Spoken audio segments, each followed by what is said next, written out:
Just after World War I, Louis Terman, a young professor in psychology, decided to make the study of gifted geniuses his life work. After watching a boy janitor play piano, with large grant and field workers behind his back, he selected more than 1,000 geniuses, the best and the brightest. Terman had all kinds of geniuses, from little math prodigies to 4-year-old boy who could read Shakespeare. And finally, he named his geniuses termites. For the rest of his life, Terman watched over his termites like a mother goose. Scanned from top to toe, he tracked, analyzed, measured, and tested them. Everything from achievement to marriage to illness was noted. And finally, he named his study Genetic Studies of Genius. Terman was super proud of his termites. He believed that his termites were the future elite to lead America. He even once wrote giddily, "It's almost impossible to read newspaper and not find any termites." Everything was perfect. Except one thing. Terman made an error. Oh boy, a big one. The kind of error that turned his whole life's works into Jake Paul. So what exactly did he do wrong? Well, this story has two sides. Chris Langan and Oppenheimer. Two freaking geniuses, but two different sides of a coin. In 2008, in an American TV show 1 vs 100 had a special guest, Chris Langan. The show featured 100 people called the Mob who match wits with a special guest with over $1 million at stake. Meet Chris Langan, the smartest man in America, the host introduces. Einstein had an IQ of 150, Chris has 195. Will your high intellect help you beat the mob? The host asks Chris. Actually, it could be an hindrance, Chris replies. No doubt Langan's intelligence was off the charts. He started speaking at 6 months of age, taught himself how to read through a radio at 3, and even questioned the existence of God at 5. On the set, Langan was poised and confident. He answered every question, didn't stutter at all. But when his winnings reached $250,000, he made a mental calculation. He concluded that the risk of losing everything was more than the risk of staying in. He suddenly stopped and said, "I'll take the cash," shook the host's hand and quit. As we like to think, geniuses invariably do. But growing up, Chris has his share of problems. His family was poor, had a drunk stepfather, and he was timid. While being a genius led him to get into a top college, he soon had to quit because he couldn't fit into the atmosphere. He quit and went into another college, but eventually had to drop out because of one stupid reason. He couldn't convince his calculus teacher to shift his class. Wait. This doesn't make any sense. Why couldn't he convince his calculus teacher? Wasn't he a freaking genius? Ow! You're so right, mate. You almost figured out Terman's error.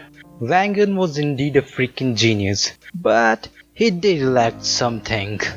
The famous physicist who developed the nuclear bomb during World War II, Oppenheimer, a mind very much like Chris Langan, but unlike Chris, his family was rich and his parents were supportive, and he perceived every idea as perfectly beautiful. But even though he had everything, he still suffered from depression his entire life. He grew more unstable when his teacher at Harvard forced him to pursue experimental physics, which he absolutely hated. He grew so emotionally unstable that he took some chemicals and tried to poison his teacher. But his tutor eventually found out about it, and what happened was just as unbelievable. Instead of getting thrown into jail or suspended, after negotiations, Oppenheimer was put on probation. On probation? For trying to kill his tutor? While Oppenheimer was able to convince everyone and get away with attempt to murder, here we have Chris, who couldn't convince his calculus teacher for one simple thing, to shift his class. But here's the catch.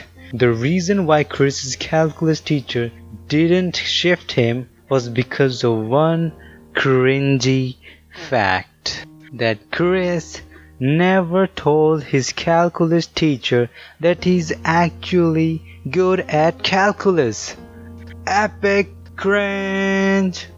What Chris lacked wasn't intelligence, but rather practical intelligence. Kind of skill that allows you to get out of a murder rap, or convince your teacher to shift your class, or escape death by a freaking horse. This was Terman's error.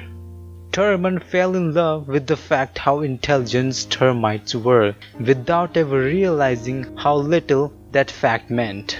By the time termites reached adulthood, Terman's error was plain to see. Few were nationally known figures, they earned good income but not that good, while majority of them had ordinary careers that even Terman considered a failure. Jeepers! And when he published his 4th volume, the word genius had all but vanished. In the end, he concluded, "We have seen with more than a touch of disappointment that intellect and achievement are far from perfectly correlated." Nerd! In the end, kids, it doesn't matter if you are a genius or not, cause you can always be the president of America. Hey guys, sheesh, it's been so long, huh? First of all, we have finally reached 500 subscribers, so congratulations. Also, I have to apologize for this video. It took me way too long, and I know you guys have been really motivating, and it's just amazing. And also, thank you so much for submitting those amazing fan arts. They're really motivating. I don't know what to say. I just have to say that thank you so much for watching this video, and just keep on supporting me, and I'll try my best to entertain you as possible, and I will make sure the next time the videos take less time so I can post them as quickly as possible. Thank you so much. Bye.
He was coming at me with full speed. I had no idea what to do. Oh my god, what to do, what to do, what to do?